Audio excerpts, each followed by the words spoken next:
Hey guys, this is Frank Fontsere from Fozzy and Stuck Mojo, and you can relax, have no fear, because you are in good company.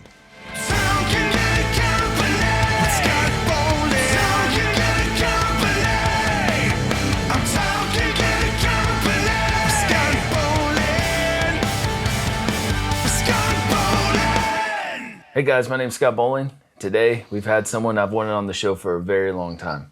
Mr. Frank. How do you pronounce your last name? Fontsere. Fontsere. Yes. Yeah, I always feel like I'm saying it wrong. There's a little accent over the last E. It's like Fontsere. Fontsere. Yes. Dude, I've literally grown up watching you since I was I want to say wee lad or something. I was 15, like 16 growing up. It's amazing that you're here. Thank you so much. Oh man, it's my pleasure. I'm glad to be here. Yes, dude. I waited too long.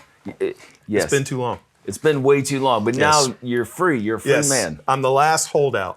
You've had everybody but me. Everybody, but I've had everybody. We talk about Fozzy. I've had everybody from Fozzy except your bass player. Like I'm so confused. Which one? Yeah, exactly. Yeah. Usually it's the drummers people run through. But it's the bass players. For some reason, we're the one that has the exploding bass player. I don't know why, but I like the bass player you had with the accent. Like wasn't he from New York or something? He had kind of a Paulie. Yeah, Paulie D. And yeah. he played with Nana. Yes. Yes, That's 99 really cool. Luftballons, Nana, yeah. Yeah, she's a big star in Europe, a big star in Germany. That's so cool, yeah. Yeah. That's so, like one-hit wonder. I should here, say that. yeah, Yes. here she is she's a one-hit wonder here, but, she's huge over there in Germany and Europe, and yeah, he was her bass player. That's awesome. And today's a good day because you met C. Thomas Howell earlier. Yeah, that was fun. I mean, Outsiders, Red Dawn. I know, The Hitcher. The hit. Oh, I'm sorry. Yeah, I forgot twice. What is it? Why do you keep forgetting The Hitcher? We had to stop the interview. I know, it's like I had to. Thank you, Carl. I had to restrain myself from not going The Hitcher, talk about The Hitcher. So yeah, that was really cool, man. When you told me that he was going to be here, I was just like, wow, C. Thomas Howell's going to be here. And did you grow up in the '80s watching all the '80s movies? Absolutely, yeah. The Outsiders and The Hitcher, obviously, and Grandview USA, all Red Dawn, all of it. Yeah, I was, and I love Soul Man. That's one of my favorite movies from that era. Yeah, I love. Did that you movie. ever want to act back then? I did. Yeah, yeah. I actually did act a little bit. One thing I did was I remember.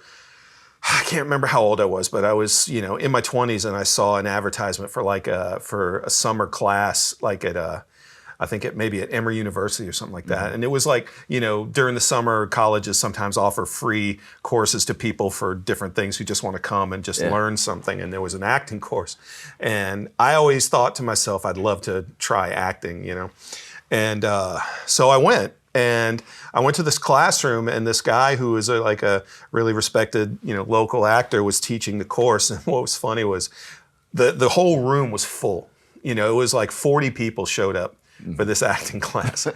And we sat there in class, and he told us what we were going to be doing, and we were going to be doing a monologue, and we are going to be doing this, that, and the other thing. And I was like, cool. And then the next week later was the next class, and maybe 12 people came back for the next class. Yeah. Everybody else was like, I thought I wanted to act. I'm not going to do this, So I actually memorized a couple monologues and performed them. How hard is that to memorize monologues? Because Kurt had trouble with one line, but you did the whole monologue, right? Weirdly enough, and anybody who knows me knows this, I'm actually really good at memorizing. Are you? You stuff. Got that photographic memory? Not really. It's just for some reason repetitions of sounds stick in my head. So I mean, it's not like I remember events exactly as they happened or anything like that, but dialogue from movies. I can remember dialogue from movies. In fact, if it's a movie I've seen over and over and over and over again, I can just talk along with the movie. Oh, that's so cool. In fact, one time on tour, we made a bet with our tour manager, and Raising Arizona is one of my favorite movies. I had a video cassette of that movie that I just wore completely out, and so I could pretty much just recite that entire movie, or at least I could then, and everybody was telling him this guy could He could recite every word in that movie and get it 98% right. And he didn't believe me. So I literally sat down. I mean, this is how weird I am. I sat down with a spiral notebook and a pen, and I just started writing out the dialogue. Yeah. And I got about 6 pages front and back in. 6 pages front and back. Yes. And my hand started hurting. And I was just like, okay, I've written enough. And we put the VHS tape in, and he sat there with it. Yeah. And just sat there reading as the movie's playing and was just like, dude, there's something wrong with you, man. There's really something wrong with you. Because I had it pretty much 90% there. So the long and the short of it is I'm good at, I would have been good at memorizing scripts. I'm not saying I would have been good at acting, but I wouldn't have had to ask for lines constantly because I'm good at memorizing stuff. That's cool. Well, I want to talk about the bands I grew up listening to: Stuck Mojo, Fozzy, Guardians of the Jukebox. Love Said No. You grew up listening to Guardians? No. I'm glad you said that. Yeah. I grew up. The music we played. I was you grew up 38 growing up and heard Guardians of the. Anyway, I got this art though I want to talk about first before we get to your bands. How did you get into this? This is so unique. You're the only person I've seen do stuff like this. Well, thank you. So it's strange. I kind of come from an artistic background in a way. My uncle, Carles Fontsere, was a very well-respected artist in Spain. He passed away several years ago, and he was in his 90s. So like, he actually did posters for like the Spanish Civil War or something like that. Anyway, he was an artist, and he lived in New York after that, and he was a very respected artist. So I do, and I have an aunt who lives in St. Simons who's an artist as well. So I guess I kind of had that in my blood, so to speak. And when I was growing up, when I was a kid, of course, I covered all my notebooks in pictures of Kiss when I was growing up as a kid. Yeah, Man. When I was growing up in school, drawing the logo on my book in school and everything, and getting in trouble for it. And I was always told that I had, I could draw. But I never really pursued it. It just kind of, probably like a lot of kids, things just kind of sometimes fall by the wayside. And I got more into music. But it always stuck with me a little bit for some reason. I kind of always think visually, I always had the impulse, but I never pursued it. I mean, it's one of many things, unfortunately, in my life that I, didn't pursue that I should have. And I remember when I had a job not terribly long ago, maybe 12 years ago or so, doing remodeling. I worked with this guy who remodeled houses, and so we were constantly in Home Depot or Lowe's buying material, buying, lumber and all kinds of stuff. And I would always look around at everything in a Home Depot and think, man, I'd love to take that and like make art out of it somehow. I wasn't sure how, but I was just always thinking artistically. Even when you're doing, just painting crown molding or something, I mean, there's an artistic element to that, and just that, that creative impulse was always there. And when we were touring not too long ago, I got the idea that I wanted to start taking old drum heads and cymbals and painting them up, and selling them to fans or whatever. Yeah, I've gotten so many drum heads from you, by the way. Like, not the ones you painted, but from Saxon. The logo, the logo heads, yeah. And so one day, I just, you know how you always say, one day I'm going to do this, one day I'm going to do that. Maybe you don't know because you do things, but No, I you understand what I'm talking about when you think, man, one of these days I'm going to do that. Everybody does that. Everybody does that, exactly. I was just in Walmart with my wife buying things, and I passed by the craft section and saw all the paint and was like, I said, one of these days I'm going to buy a bunch of that paint, and I'm going to take it home and I'm going to try.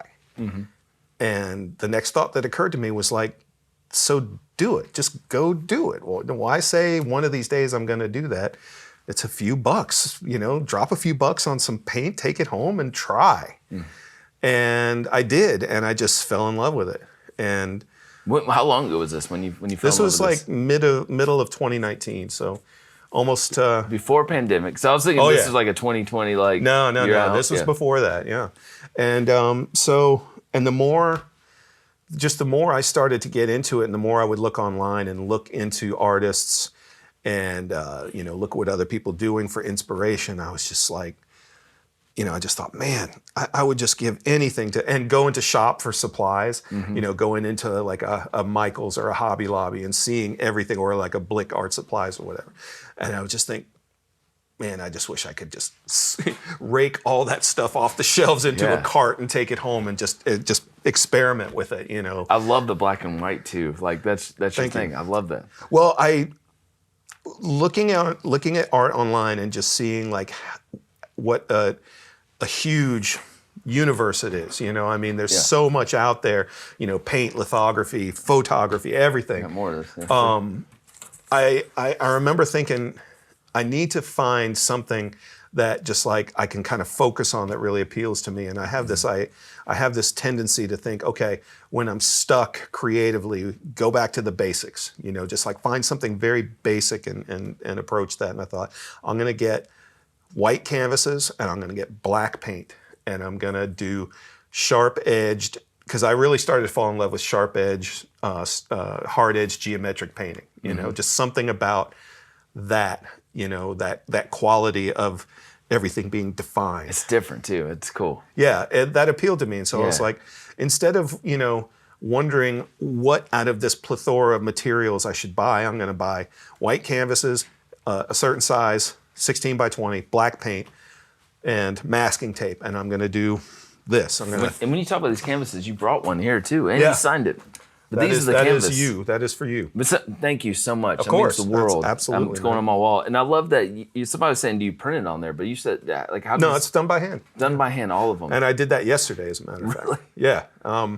Yesterday. I mean, now that I'm kind of a free agent, I have to figure out like, I have all this stuff I want to do with my time, and I have to try to manage it. And yesterday was one of those days where I came home from taking our son to school, and I was like, I'm going to spend all day in the basement doing paintings. I'm going to create all day, because I was just struck with that, that mood struck me. That's like music, but it's for art too. Yeah. And I just, I did that one, and I did like 3 others. It's funny because I sent you a message last night, and this morning you're like, I couldn't respond to it. I was in the zone. I was so in the zone yesterday. That's amazing. It was so great, and I was like, I listened a lot of times when I'm working. I'll listen to interviews, I'll listen to podcasts and things like that, because that's another thing I'm interested in. But I listened to all music while I was painting, which is kind of unusual for me, oddly enough. And I listened to like Pearl Jam's first album all the way through. Oh, nice. And then I started listening to classical music while I was painting. And so, yeah, I was just in that place, and I ended up doing that and like 2 or 3 other things that I was really happy with. See, this design right here, you just thought of that. You're like, this would be cool to do. How long would that take you to do? I mean, how long did this take you to do? A few hours. I mean, I was really taking my time with that one. I did this design, the triangle design on a painting. Like you had it on the. The cardboard there, and that one got a lot of attention when I posted it. A lot of people seemed to like it, and I just thought, well, I need to take that and make that sort of an insignia and do different things with it. And just the idea to make kind of like, the pinwheel design just occurred to me. And it's funny because some days it just comes easily, like the creativity's flowing and just all these ideas come to you, and then other days you're just like, you're not satisfied with anything. Do you ever you're get doing. Like almost done and you mess up? Like that happens and you're like, Well, I'm kind of impulsive in that way. Like when I'm feeling creative, I like to move fast, and I'm a little impatient. And I've had because these are all done with like laying down tape and patterns and then painting over it and then pulling the tape up. That's where that all comes from. And I've had times where I was so anxious to see what was going to emerge when I pulled the tape up that I did it too soon. I was a little, I rushed it a little bit, and a little impulsive, and it's like, I ruined it, that kind of thing. So, that stinks. So I really took my time with that one and these other ones, and was a little bit more patient, and it paid off. I love that you did drum heads too. That's so cool, man. Yeah. I need to get with you on like a custom drum head. And have you ever thought about guitars? Because my buddy, my buddy Andrew did that with guitars.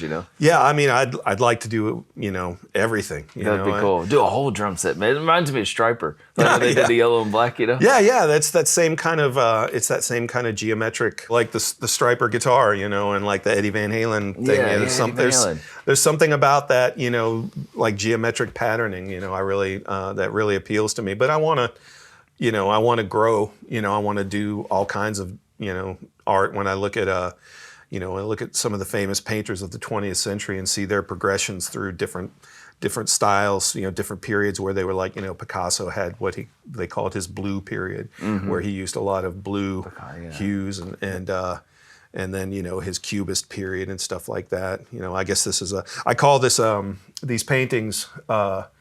They're all part of a series I'm calling Parameters, and I wrote about it. This is Parameters Part 1 is this series, and the idea was, I'm painting within a certain specific set of parameters. 16 by 20 canvas, white, with a black geometric, hard edge geometric design, and that's it. And like I set that specific set of parameters, and I want to see how far I can take that. Yeah. Because really, I mean, you could, if you wanted, you could do that infinitely. You could just do infinite small variation, and just I could. Hopefully, one of these days, maybe I'll have 10,000 of these done. Who knows? Did you grow up smart in school? Because man, you come up and you're like, I would want to cheat off you, man. Like, no. You seem so intelligent, man. Oh well, thank you. I appreciate that. You're not lazy like at all. I like that's good. Well, I definitely have. Unfortunately, I have a lazy streak. That's for sure. But growing up, did you find like art and music equal? Like, I mean, when did you start playing drums? I started playing drums when I was 10, and I discovered my mom was appreciated music. She was a music lover, and so I grew up with music in the house. And the first thing I discovered was the Beatles. But I was so young, I didn't really even know what I was listening to. I was a baby. And you play music for a baby, the way they just respond. There's something primal about it, and that's the way I responded to the Beatles. But Kiss was the first band that you liked on your own. Yeah, that I discovered like. I love the Beatles, though. Do you still like the Beatles? Yeah, I mean, I'm not a Beatles aficionado, but I love, anytime I hear a Beatles song, I love the Beatles. Particularly, I'm not sure what album it is, but the album that has, I think it was actually an album of theirs that was B-sides, but it had, Can't Buy Me Love and Hey Jude and Rain. And Lady Madonna, and those all are the B-sides. That sounds like I know those were that's their B-sides. What was it? It was "Can't Buy Me Love" and Kurt would know. You're gonna say you love me too with the harmonica part. I love that. Yeah, so I was into that when I was a kid, and but you got into the Kiss though. That was. Yes, yeah, exactly. I can't remember the name of it. Does anybody know the name of the song? I forgot to put them on there. Should have known better with a girl like you. Man, you can sing too. Everything that you do. Yeah, you can do it all. I can sing a little bit. Thanks, man. I'm sorry. So I discovered, and then I remember very specifically discovering Kiss on TV, the Paul Lynde Halloween special. You can actually watch it on YouTube, which is awesome. That's the great thing about YouTube is like this stuff that I would have thought was gone forever. Now I can just pull it up on my phone and watch it. But yeah, I mean, like sitting at home one night with the little, the TV that worked on top of the TV that didn't work, yes. 1976, I'm watching this cheesy TV special. Then all of a sudden, Kiss comes on, and I was just transfixed by it.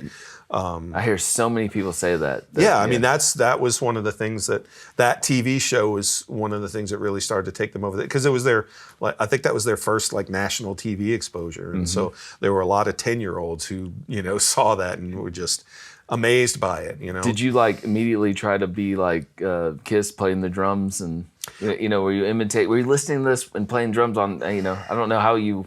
The funny thing is I started out on guitar actually, because cool. Yeah, for some reason I gravitated more towards like Paul and Ace. They were my guys in the band. There was just something about them that I thought was so cool. So I thought I wanted to be a gunslinger, an axe slinger, and I was gifted a guitar. And of course, posed in the mirror with it, and did all my rock star poses with it. But I was taking lessons with this teacher who I did not like at all. I remember he would take my fingers on the fretboard and tell me, you got to develop calluses. And he was one of these like really old school like jazz guys, you know, like he was teaching me guitar on like this big hollow body, like Buddy Holly, like BB King type guitar. And, you know, I wanted to be in Kiss, you know, I didn't want to, you know, play traditional jazz or something. He probably hated that too. Yeah. I mean, he was one of those guys that, you know, was probably like, oh, this garbage that kids listen to today. And when he'd teach me how to finger a chord, and he would take his thumb and like press down on my fingers on the fretboard. And I'm like, you know, I don't like that. And so I can't believe that he did that. Yeah. I think he might have been something wrong with it, but he was just like, you got to develop calluses. You know, he might have been a sadist. I don't know. That sounds weird. I know. Yeah. So I didn't take to it, and you know, I was like, you know, Mom, I don't want to play guitar. I want to play drums. You know, seeing like Peter Criss, you know, sitting behind the drum kit. You know, I remember thinking it looked like the console of like a spaceship or something. You know, like Star Trek. All this stuff arrayed around you. You know, and I was like, well, I want to play drums. And my mom was like, well, you didn't take to guitar. I don't know if we're going to buy you a drum kit. Maybe we'll just buy you a drum. And I was like, okay. And she bought me just a little snare drum, on a stand with a pair of sticks. And did you play in high school? Like no, no, I didn't. I that was too regimented for me. I had no, you know, I wanted to be a rock star. I didn't want to sit there in the high school band going rat-a-tat-tat-tat. When your mom gives you a snare, like how annoying is that to your family? I mean, you're just like, bam. Oh God. Bam. Yeah. like how much can you do with one snare? I'm pretty sure she regretted it instantly. You know. I know you've known Rich Ward forever. Yep. And you guys, you weren't on the first album. No, I came in on Pig Walk. Yeah. Pig Walk.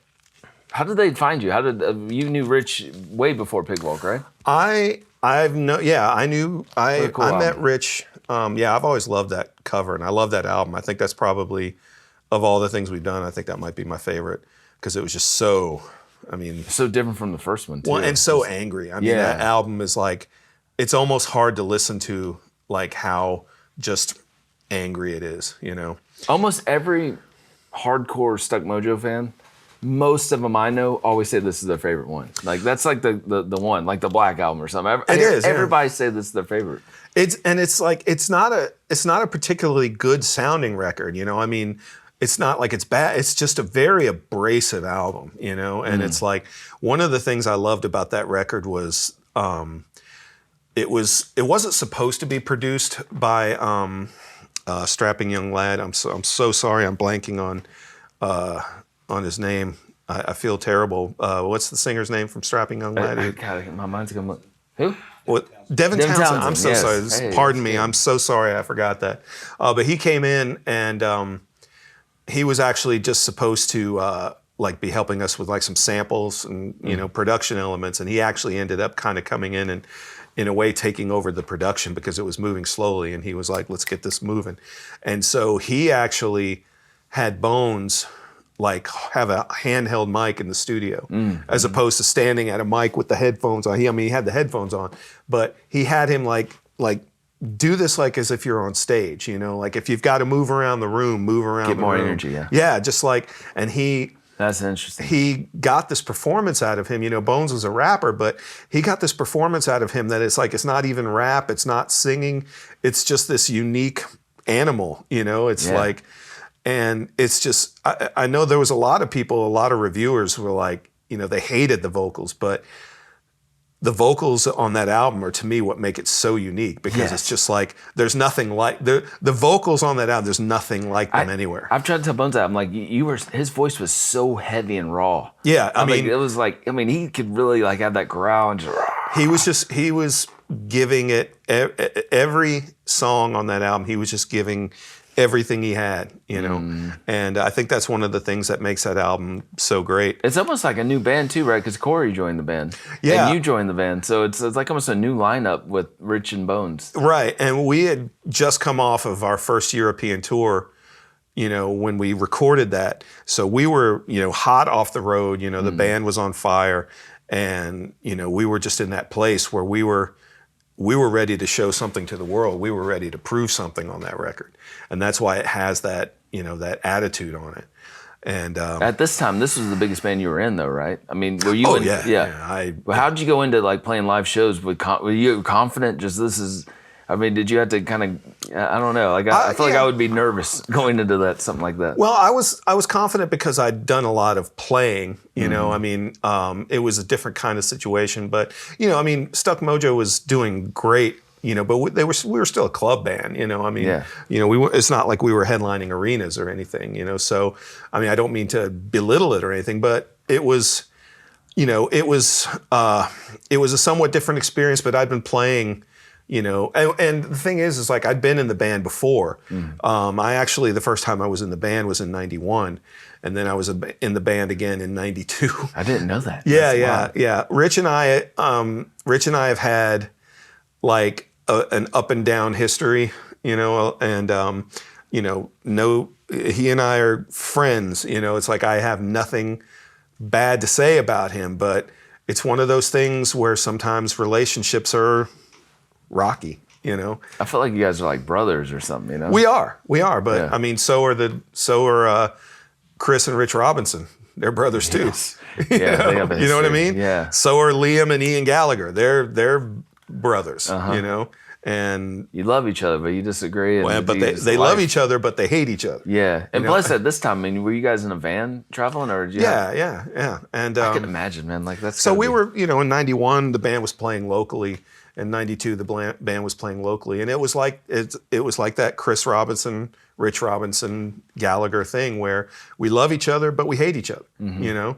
And it's one of those things. It's like you know that kind of situation where if you have somebody in your family that you know you love but you have trouble getting along with, but nobody else can say anything bad about. Yes, yeah. You know what like I mean? Brothers. Yeah. Yes, exactly. It's like, listen, if I want to have if I got something negative to say, I can say it. You can't say it. You know what I mean? So we have that kind of relationship. That's interesting. Yeah. Yeah, we always have. You guys jam you so well together when you're playing. Well, I mean, you guys have a groove that's.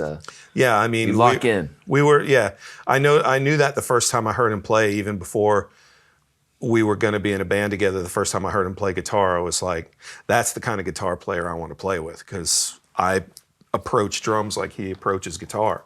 You know, that the feel and the groove and everything. And I credit him, you know, with a lot of that, you know, because because he was the guy who really, you know, held the reins as far as like making sure the band grooved, you know. I mean, that was him, and I give him all the credit in the world for that. I mean, I wouldn't be the player I am if it weren't for him. So, man, do you ever have an off night? You're so consistent. Every time I see you play, it's just like, you're just solid.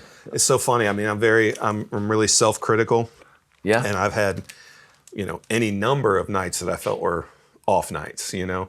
And then, you know, you walk off stage and somebody has something nice to say like that, and I'm thinking, boy, if only you could be in my head, you know, like, oh, because you know how it is. You know, if you're a creative person or a musician, I think everybody feels that way. You tear yourself up and down, you know. Your worst critic. Yeah, I'm my absolute worst critic.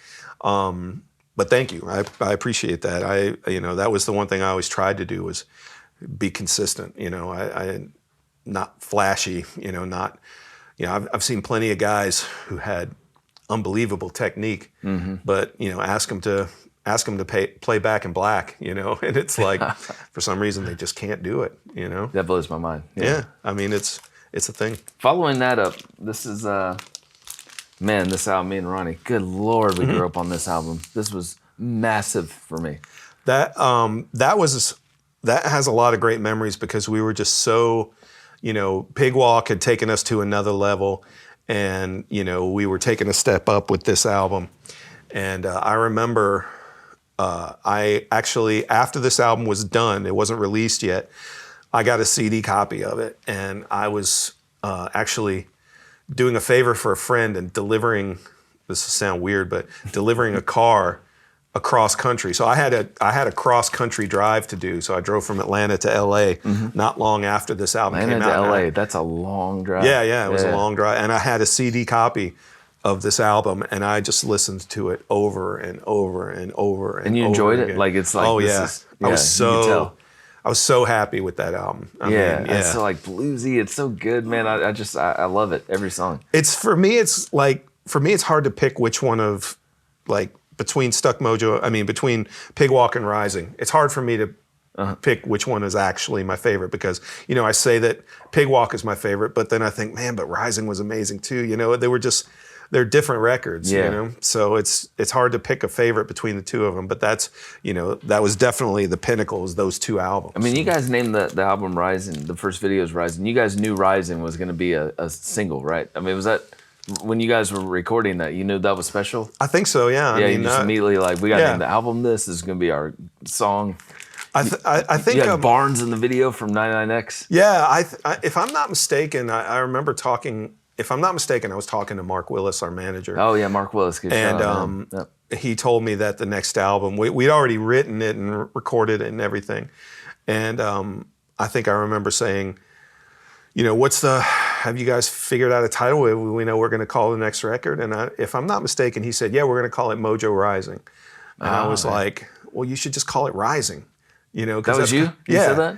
Yeah, it's like it's kind of redundant to say Stuck Mojo Rising. It's just call it Rising. Leave the Mojo. But the out. Doors intro was the best, man. Oh yeah, it's the Mojo Rising. It's so funny. It's like Pavlov's dog. If I ever hear that song, I feel like I got to get ready to go on stage. Do you? Yeah. If I just hear that little intro of the Doors, Mojo Rising. Oh yeah, that was always a lot of fun. I love it, man. Coming out to that song. Brings back so many memories. Yeah, that. Absolutely. Did you guys have a follow up to that? It was just Rising, I guess. Southern Pride. I don't think we ever officially released a second single off that record. Because we were on a small label. And Corey sounded great too, man. Just his backing vocals on this album, it was great. It was a nice. It was a nice thing, having Bones' rap vocals and Rich's death metal vocals, his growl and Corey's melodic vocals. It was an interesting combination of things. Yes, and this album was supposed to launch you guys, right? To the next year. You were supposed to get signed maybe to Capitol or somebody. It was Mercury. Mercury, that's we were looking at. Mercury was interested in us, and I'm not really privy to all the business stuff. And Central Media, you guys were on Central Media. We were on Century Media, and apparently, this was '98, so this was in the middle of the whole new rock thing, and we had generated a lot of goodwill in the industry. There were a lot of people in the industry who were really fans of the band. I remember we thought in '98 we were going to get a spot on Ozfest. You should have. People wearing Stuck Mojo shirts. That's what everybody would tell me, was like, I don't know why you guys aren't on here. Everyone in the audience is wearing Stuck Mojo shirts. It's like I see Stuck Mojo shirts everywhere I go. You guys were the cool band, though. I guess. I mean, it was, man. It was huge. That was a really amazing time. It was a hard time because we were still struggling to get somewhere. We were still. We were riding around in a van and, and everything and working hard and, always trying to get to that next level. And you got all these bands on the peak like Machine Head, Seven Dust, that are in your opening, or they're opening for you, right? When at the same time? Machine Head never opened for us. And actually Seven Dust never opened for us. Lejean's had a band called Body and Soul that used to open for us at, I remember they opened for us a few times at the Rec Room. Do you remember the Rec Room? I remember the Rec Room, yeah. Oh, yeah. Rec Room was a great club. I used to love playing there. And but Seven Dust never actually opened for us. I always thought they opened for you. I guess I messed up on that. No, we actually opened for them. Yeah, we ended up opening for them on their first album. And we took, before they were Seven Dust, when they were Crawl Space. Crawl Space. We were talking about that earlier. Yeah, that cassette. We took that cassette with us, and that was our between set music, the first European tour we did. So, yeah, so we've always had a history with those guys. Yeah, and plus Corey's brother, Clint. Yeah. The band. That's pretty close. So this was, this is a great record, too. Yeah. Oh, this is a Declaration. I thought that was Rising for a second. Yeah, This was a tough record, wasn't it? It was strange because, our label, Century Media, was a German label, and they had some issues with some of the imagery and some of the messaging on that album, because I remember, that was in 2000, and Stuck Mojo was, we were struggling because the Mercury deal had fallen through, and we're still on Century Media, and things were tense with Century Media. Things were tense within the band. Yeah. Bones and Rich were having some issues. It's just one of those things. Like, when you're in a band with volatile personalities, there's something that's got to keep them in line, which is the forward motion that we had.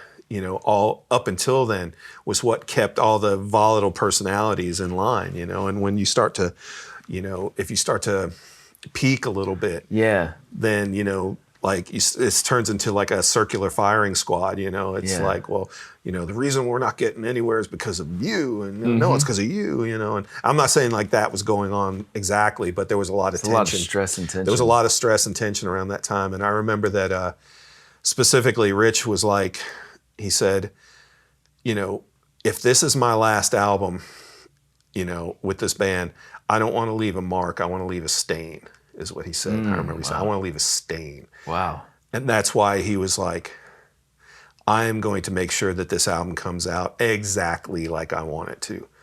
Wow. Okay. He was like, I'm not compromised. This album is going to be kind of like my vision. And so, that's why he even does some of the lead vocals. He does, yeah. Because he was like, hey, if it's like, if I don't feel like what's coming out of the microphone is right, I'll just do it myself. Yes. So. 100%. When I listen to it, it seems a little disconnect from I'm so used to hearing Bones every song, and this was like the first time you don't hear Bones every song. Yeah. Like you said. And he was just like, hey, this is going to be like, this album's my baby. I'm making sure it is exactly the way I want it. It's well received, though. And good on him. I mean, he did a great job. Yeah. He made a fantastic record. I love that album too. I do too, yeah. But it's funny because like I look at the cover, and the original cover was just the black cover with the gun, and it's like Century Media didn't like that cover, so they used that. That was original, like that was supposed to be the back cover. Rich is swole, man, right there. I'm like, man. Yeah. We were all, all you guys. We were all really obsessed with like working Corey out left. and everything. And that's Dan Dryden. He came in. He came in when we did the live album, and he was fantastic. He came in and he just knocked it out of the park. Yeah, it's great. I was going to talk about that live album. Holy crap, man! We were at that live album. Me and Ronnie were there, man. Heavy one. Dude, I got kicked out of the show for underage drinking and snuck back in right before you guys started. I was like, this is going to be on a CD. I got to be here. I got to tell a story Amazing about night. this. So that cover, that's an actual road case that we had. We used to keep our weights in that, right? It was a square road case, painted blue. It was that road case. And it was marked Heavy 1 because it was like the first case in the trailer, right? Yeah. So it was like case number 1, case 2, case 3, case 4. And it had like hundreds of pounds of, Olympic plates in it because our weights were in there. So it was, so when you saw heavy, it was like, beware, this case is heavy, right? And it was in the rehearsal space, and we were all sitting around, and we knew we were doing a live album, or we had done the live album, and we're thinking about like what we're going to call it, what's going to be like on the cover or whatever. And I specifically remember Rich was sitting on that case, just like I'm sitting here. He's like sitting on that case, and we're going back and forth on what we should call the album. And I said, that's the album. That's the title. That's the cover. That case right there. You came up with that? Yes. That's and awesome. I didn't get any credit for it. I got no credit for it. Yes. Well, what did Rich say when you said that? He said, good idea. Yeah. Only problem is it said like cover concept and design by whoever was like the graphic designer at Century Media. Oh, that sucks. Because he took the idea and he created the cover. It's like by him, but you have all these great ideas like Mojo Rising, Let's Do It Rising. Well, yeah, I mean, I don't want to. Heavy 1. I don't want to oversell it. It's like I don't want to. But you're pretty creative, though. I contributed a lyrical idea or two also. But that was the one thing, like the whole Mojo Rising thing. That was just like I'm not going to sit here and say I named that. Yeah, but you knew it was I just redundant, remember. I just told Mark, just call it. Don't call it Mojo Rising. Call it Rising. That's not that big a deal. That was the one that kind of upset me a little bit because I thought that's a good idea, man. Like that case is square. It's sitting right there. It's just like, I always loved that cover, and I thought Heavy One, what a great... It's a live record too. You know, Yeah, what a great title for Yeah. a live album. I remember getting the CD and wanted to see on the back, cover concept by Frank Fontsere, and it said by whoever was doing the stuff at Century Media at the time, and I was just kind of like, can't even get credit for that. But hey, that stinks. it is what it is. I only bring it up because it's just a true story, you know. So you guys did this one night only live show. How much pressure is it to go through your every song? How do you pick the set list and all this? And I love this album so much because it captures the energy that we're all used to, but it's on, To be perfectly honest, video footage of it too. To be perfectly honest, I don't even really remember that. I don't even really remember like going on stage thinking we're recording a live album. We were playing a show, I mean, I don't remember a big thing about it. I think it was probably one of those things where it was recorded. I found out after the show. Oh, by the way, we recorded that. Oh, really? Yeah. That's probably better though, right? Maybe, I'm yeah. You caught up in your head. So so I didn't really. I think it's better that way, because if I'd have known, like, hey, better play good tonight. Don't mess Yeah, up, because exactly. it's going to be on the record. That's the way I would want it, is just be like, oh, that was a live album? Okay, Yeah, good. yeah, exactly. So This album means so much to people, though. It just captures Suck Mojo's live sound and just that raw. I love it. I could probably say this is my favorite album. I'm so glad I was there just to see it. I miss those days, the old Masquerade. oh yeah, I miss them too. And you guys came back and played another show, which is cool. I'm really glad that we got to do that reunion show and it turned out as well as it did, because it'd be really sad if we never got to do that. Like once we were kind of out of the Stuck Mojo, like the bubble of trying so hard to make it for so long, it's kind of like a bubble, it's like your entire focus is that. And to come back to it and really be able to, to do that reunion show and really enjoy it for what it was, and really, just kind of like be able to really appreciate how special that whole thing was. And I mean, that reunion show was, 8 years ago. Or what was it, 8 or 7? I mean, I think it was 8, right? It's like, it was, I'm not, my Whose math. idea was that? Was that Mark? My math is failing me. I think it was probably Mark and Rich's idea. I mean, the idea of doing a reunion had floated around for a long time, Yeah. My wife was pregnant at the time with our first child. So when it comes down to who came up with the idea, I mean, I was really focused on the fact that I was becoming a dad for the first time. So I was more just like, like, oh, we're doing a reunion, great. Like, when do I show up for rehearsal? So It's pretty special though, having Bones back in the band. I mean, it was especially great for the fans. Yeah, I mean, it was nice after all the, to have such a crazy ride. And I mean, just for me to, when I really think about it, I mean, I just think of myself. I'm just me. Rich is a guy I've known for 30 years. Bones and Corey are just these guys that I know that, we shared this experience. And, to think that there are people, in other parts of the world, who were fans. And They traveled too. yeah, I mean, people would travel to see. It was like the day after Christmas. And Yeah. fans. I remember talking to fans that traveled. And they missed Christmas just Yeah, traveling. I know. I see mean, you when guys. I That's think of that, amazing. it's just, I mean, it's kind of overwhelming actually. It's surreal, to think of that there were people who literally, I mean, I knew there were people who flew from Australia Yeah, I met for that them, show. yeah. It's amazing. And from England and from, And it was like the last show I was telling you that I saw at the Masquerade, the old Masquerade, which I miss a lot. yeah, I wish we could have done one more show there, but And you guys did a couple of shows, right? You went after that show. You went. we did 2 more shows after that, and then it just kind of, just kind of faded away. Didn't do anything after that. We did like 2 more shows a few months later. To be honest with you, the album I wanted and a lot of people wanted was with Bones. Like, and that's what I thought. And it was weird because it was kind of a secret. Like, Bones not going to be on this new album. I always thought I did, and I think, oh my gosh, I gotta say this. Talk to me is one of my friends. He's the reason I almost him and Kurt. I toured with him. Yeah, Prime 55, right? Yep. But you were on his show and you announced that. Wasn't it you that you announced that Bones wasn't on the album? I don't know. Yeah, man, I gotta tell him that. That's amazing. But years. Robbie's on the album.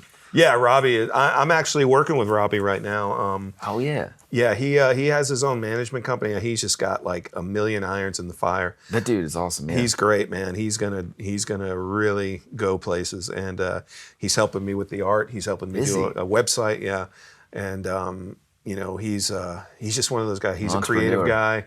And yeah, he's an entrepreneur, and I've been, I'm so grateful that he's, helping me out with all that. I'm hoping he and I can take the art thing and other things Wow, that's so far. cool. Yeah, he's great, and he did an amazing job on this record. Yeah, Rich just found him, right? What on his band? Yeah. On YouTube or something. Yeah, He still- yeah. He had That's a band awesome. on YouTube. What's funny is, and I say that, I use that phrase way too much. I listened to a podcast of myself the other day, and I was like, I use the phrase "it's funny" way too much, so I'm gonna try not to I do that stuff like again. that all the time. Yeah. But the first show he ever did was with Stuck Mojo at Bloodstock in England, in front of like 20,000 people. That was his first gig, his No first warm-up live show, it's just- performance. yeah. That was his first live How'd he do? performance. He did great, but he was nervous for sure. Was he? Oh yeah.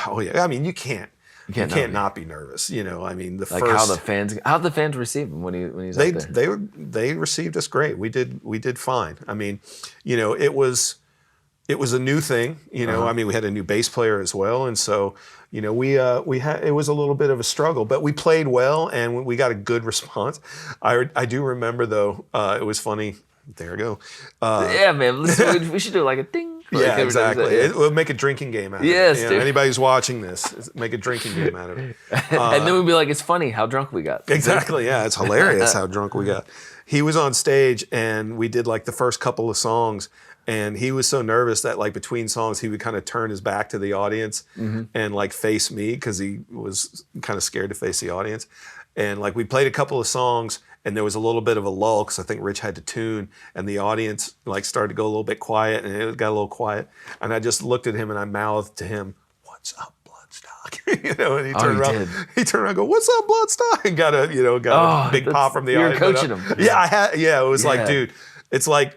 I It's love like, hearing stories like well, this. it's like no dead air. It's Yeah. like you got to say something. You can't let it get quiet. And I just kind of mouthed it to him. Is this on YouTube? What's up, Woodstock? That part probably not. But They need to give you a mic like Morgan Rose, and you just like, "What's up? What's up?" Let's talk. that's I wouldn't want to do that. I've done it before. I've had a mic on stage before. I've had a headset mic for certain things, like when we did 6-Speed. I love 6-Speed. Yeah, yes. I did some vocals for that, and I had a headset mic on. But yeah, it's like I enjoy singing and I enjoy drumming. I don't really enjoy doing them at the same time. I don't Yeah, it's like to probably sing like- and play. yeah, It's a strange feeling. I Yeah. guess I could get used to it, but I like to concentrate on one or the other if I'm gonna, I'm do with it. you. Yeah.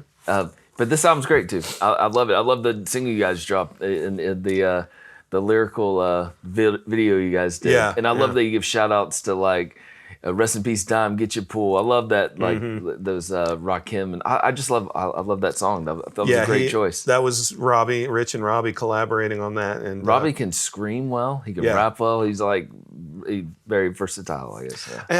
Yeah. he was fantastic. I love that record. He's gonna be on the show too. I've talked to him. Good. We just gotta work it out. Yeah, absolutely. He's great, and I love that record. I'm really proud of that record.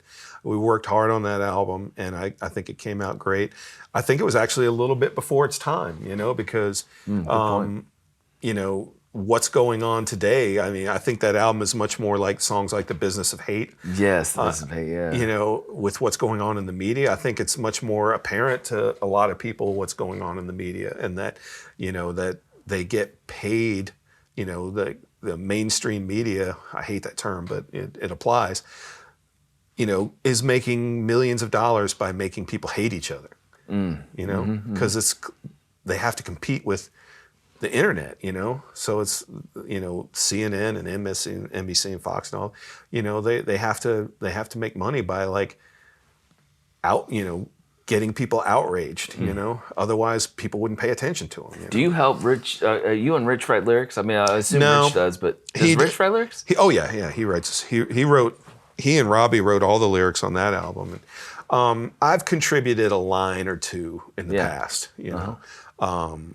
I remember when we wrote that song, Pipe Bomb off Rising. Yes. That was one of the most kind of lyrically collaborative songs we've ever done, because we were working on that album. We were on tour in Europe, and we had an incident where we were parked. We had a tour bus, and we were parked somewhere where we had no electricity, and it was late at night, and it was just out in the boonies somewhere, and it was one of those really kind of like memorable times, because I remember in the front lounge of the bus, it was just the four of us, me and Bones and Corey and Rich, and we had a flashlight that was one of those kind of roadie flashlights where you screw the thing off and it acts as a little lantern, and you just set it on the table, and it's just like this little pin light that, gives off this little bit. And we were all huddled around it, and we were just bouncing ideas off each other. That's and, so cool, man. Yeah, and like he had I I think Bones had a notepad, and we were contributing ideas, and like we kind of constructed the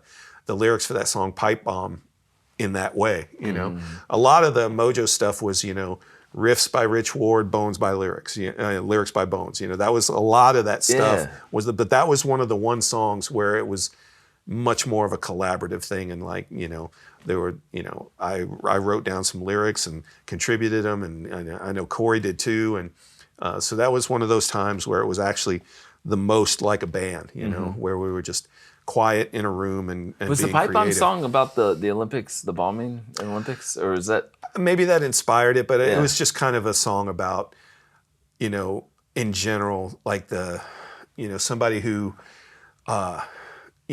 somebody who can't express themselves. They have to express themselves somehow, and somebody who can't articulate whatever it is that they have, feelings of rage about. It just comes out and explodes out of them. They have to do something, extreme. Even if it's not something violent, they have to do something to get attention because they can't express themselves. And it's just about people who cause trouble because they don't know how to articulate what they're angry about. Yeah. Just taken to an extreme. Yes. It's funny, I was thinking, I was interviewing Morgan Rose, and I somehow got in my mind that Seven Dust did Pipeline. And I'm like, hey, you remember that song Pipeline? And he goes, I don't remember that one. You thought that was their song? That's a different band. I love Six Speed, by the way. I think we saw Six Speed open up for Mojo, right? Didn't that happen? Or in my mind? Yeah, we did actually. I'd forgotten about that. I think that was in Athens. Yes, we were there. Yeah. I saw my ticket stub. Oh, wow. Man, it's a great show. Yeah. That was a long night. That was so good.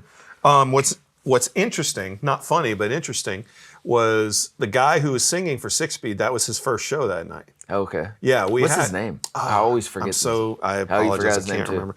Our first singer was this guy named Eddie Gowan. He was the first singer for Six Speed. And he went on to like tour manage Guns N' Roses and stuff like that. He went on to be this huge guy in the industry. This Dale was Dale Steele was the name of the guy that we got to replace him, and we got him in there and we did a few rehearsals, and like that was his first show. You saw his first show. Oh, that was. Yeah. Oh, it was a Christmas show in it was called Santa Slam. Yeah. In Athens, right? Am I That's right? what it's called. Man, Yeah, that's Santa amazing. Slam. I was a young.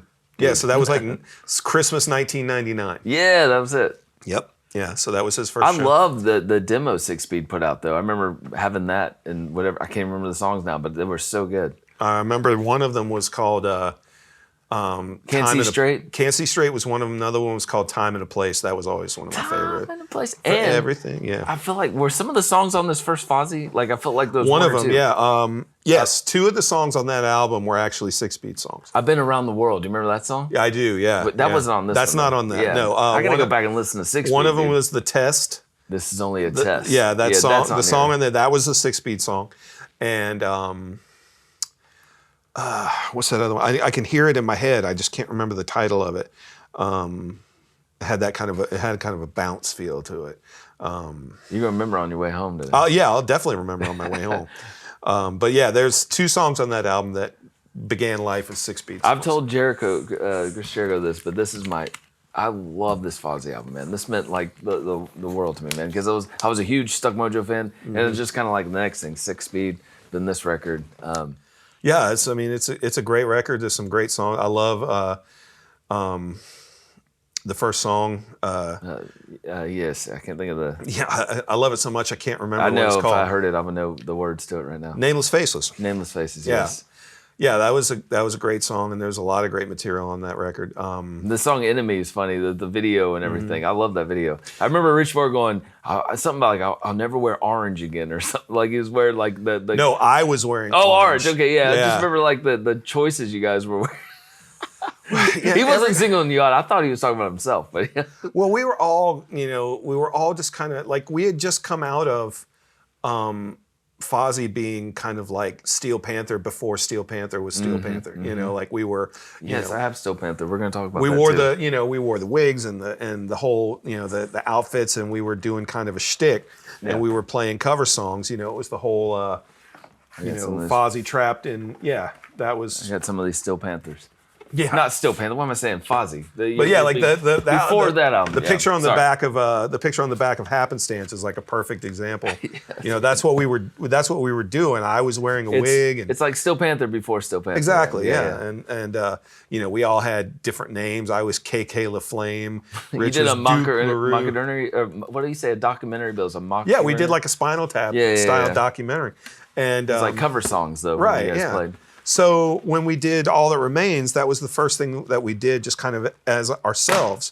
And so we were kind of trying to figure out who ourselves were, And I remember specifically in that Enemy video, I don't know what I was thinking, but I was thinking, everybody always wears black. I'm tired of wearing black. I'm going to wear something different. So I wore like an orange long sleeve shirt and camo pants, and I was just, just not good.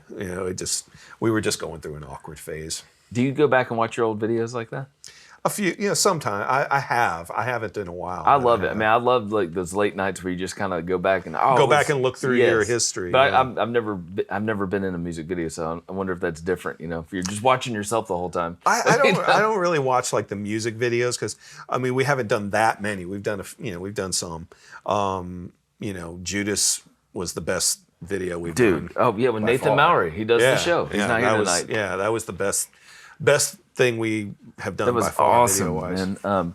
And you guys did a video with M Shadows, right? Yeah. On He actually was green screened into it. Oh, okay, yes. Yeah, yes. we went out into the woods and filmed the video for Sandpaper, and then he was green screened into it. Spider in My Mouth's a great song too, man. I love that. Yeah, This is a great record. I'm really happy with that record. That was one of those records that when I got the copy, like my copy, I listened to it like over and over and over Really? again. Yeah, I really love that record.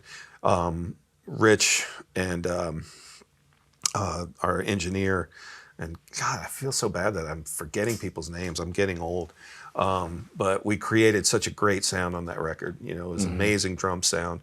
Recorded that at Tree Studios Yeah, in the Atlanta, right? in the big, like the cave, what they call the I cave. want to go to that place so bad. I want to see it. Yeah, and so I love the drum sound on that. I don't have- It's like the last like really great big natural drum sound. Really, I want to go back and listen to it now. And listen to the Yeah, drums. you listen to it, you can hear the difference. Yeah, you can man. definitely hear. I the don't have difference. all the Fozzies, but all the Fozzy records, but I'm I do have. Do you want to start over?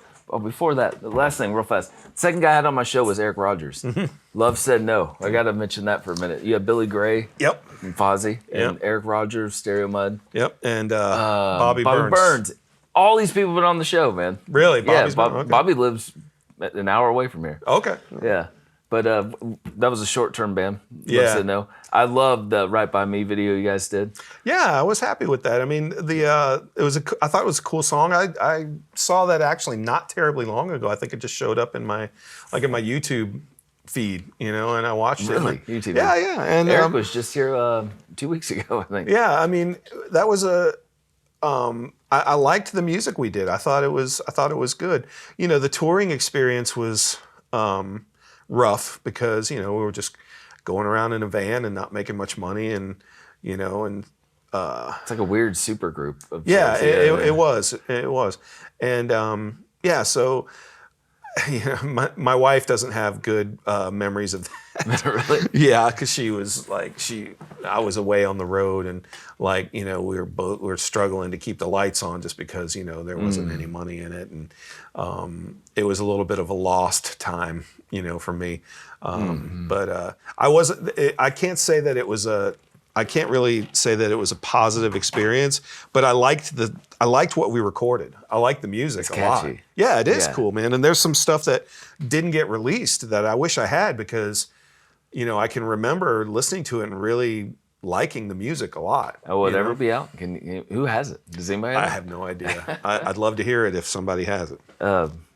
So Judas, here's the album. Oh Mm-hmm. man, this is such a game changer, man. This album was massive. Yeah, that Huge. was an amazing experience. I remember doing like that. Talk is Jericho. I remember Jericho was bringing this album up so much, and it's just you guys had songwriters, right? Didn't you have people helping with Well, the Johnny music? Andrews. Yeah, that's it. Yeah, Johnny Andrews has written, just like, I don't know how many songs that have gone to number one, on Mm-hmm. the mainstream rock chart. He's got, a huge reputation. And we did 2 songs that he co-wrote with Rich on Do You Want to Start a War?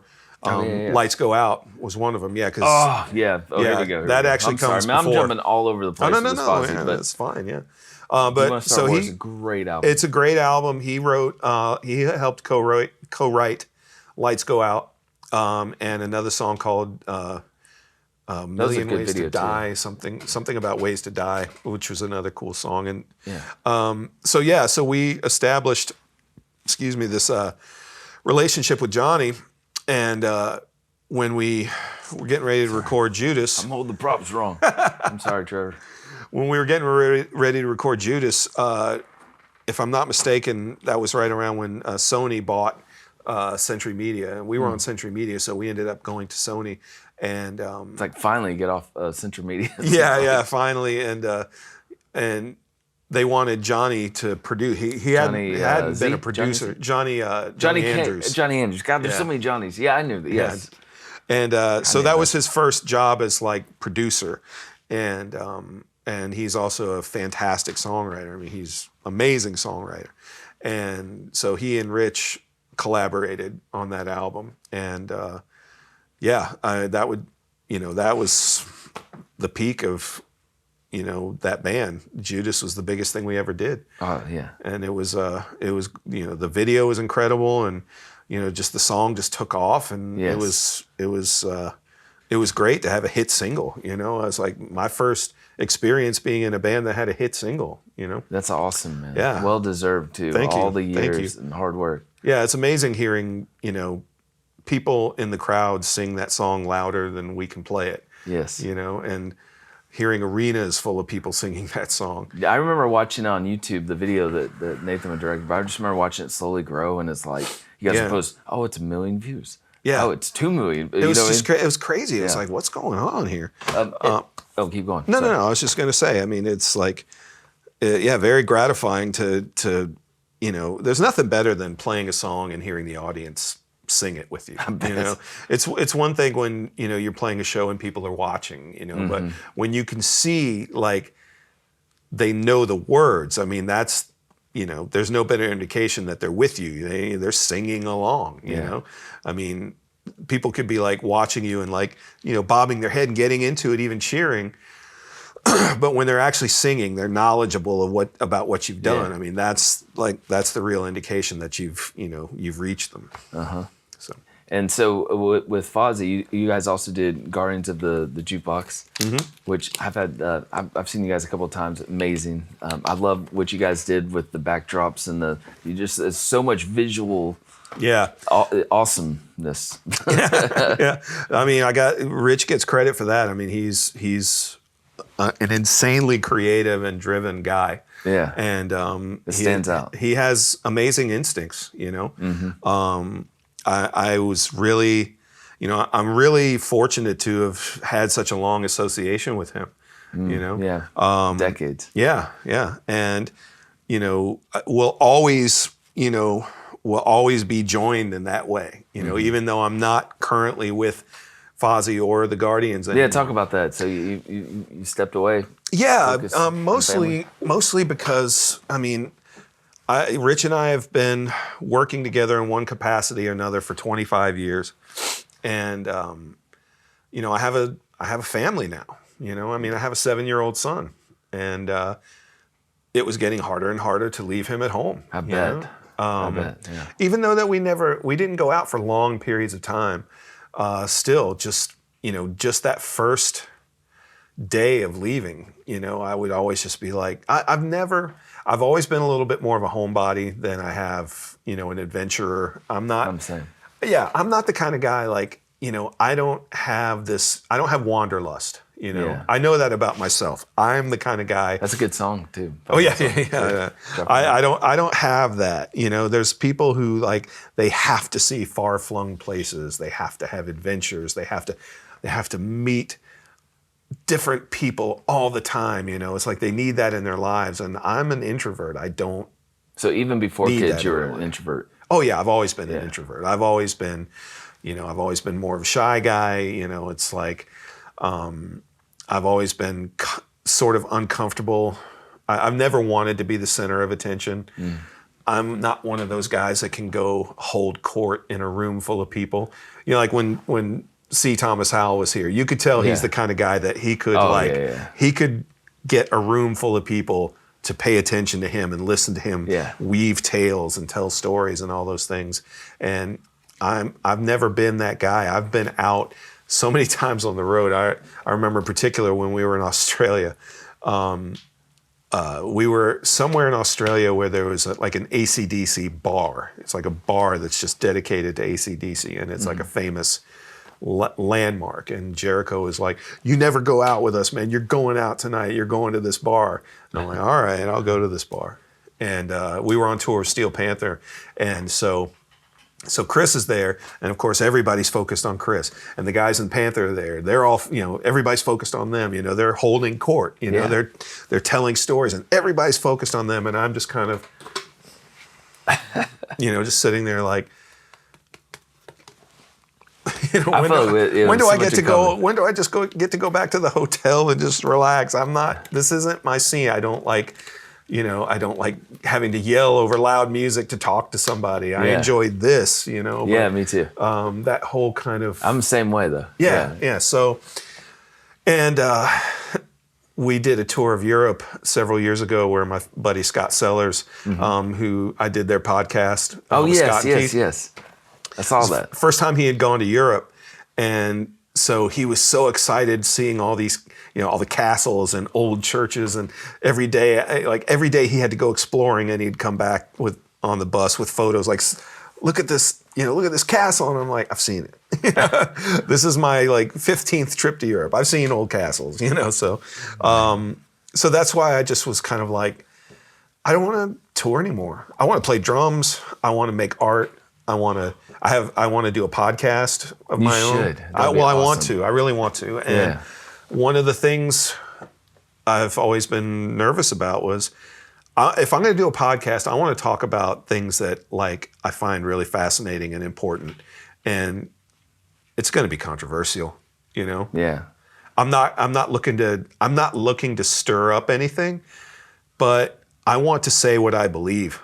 I want to say what I believe to be true. And, look at what's going on with Joe Rogan right now. I know, man. I know. Well, it's like, well, if I was as famous as him and doing his podcast, I would be in the trouble that he's in now, which I don't think he should be in trouble, but, that would be me. And it's like, I can't do that if I'm in a band, with guys who it's like. Who you represent. It's like, I can't do a podcast and say the things I want to say as a representative of a band. It has to be me, So I've been wanting to do a podcast for years, but I always put it off because it's like, I can't bring trouble down on the heads of the people I work with. I hear you. Man, I can't wait to check out your podcast. You got to do this podcast. Oh, I am. Oh, I love it. Absolutely. It will be happening soon. Frank, thank you so much for being on the show, man. This means the world to me. Seriously, thank you. Thank you for this, too. I appreciate it. Of course, it's my pleasure. Thank you very much. Thank you, Frank. You're the man. Thank you.